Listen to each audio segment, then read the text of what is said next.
Good morning. අද ඉතින් අපි ඇවිල්ලා ඉන්නේ ලස්සන තැනක් බලන්න. ඉයලි පාරාජියක් බලන්න. ඉතින් අපි දැන් ඉන්නේ අවිස්සාවේල්ල කෑගල්ල ප්‍රධාන මාර්ගයේ වරාවල කියන මන්සන්දිය. මෙතනින් තමයි අපේ ගමන පටන් ගන්නෙ. ඉතින් එන්න අපිත් එක්ක.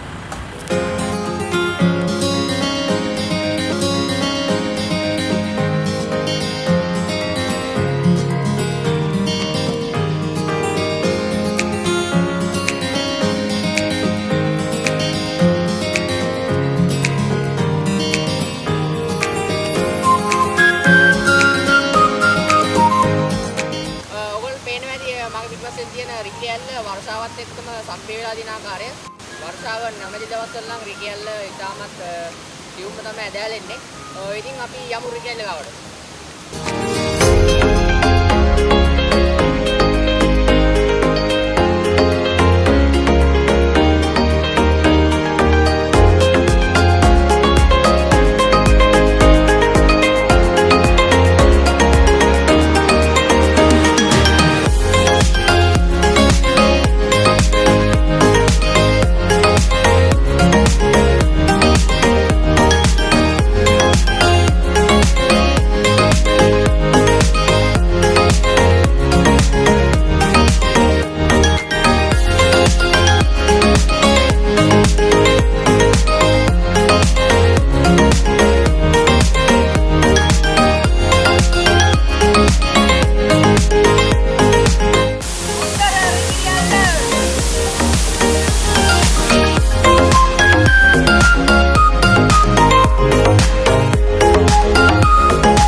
ඔව් අපි දැන් දියංගිරියල්ලට යන ගමන් ඉන්නේ.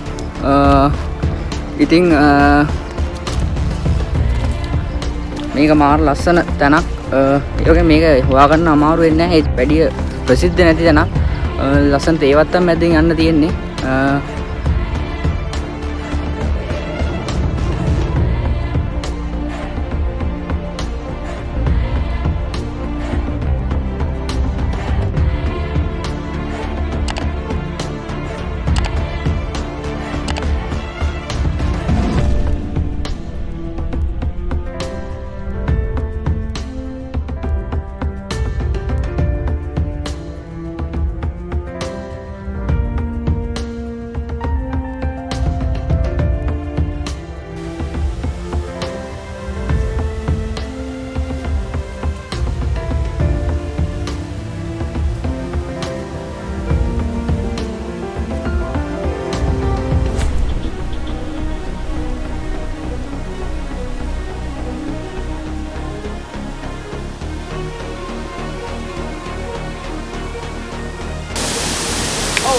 අපි ඇවිල්ලා ඉන්නේ දියංගිරියල්ලට. මේ තමයි දියංගිරියල්ල.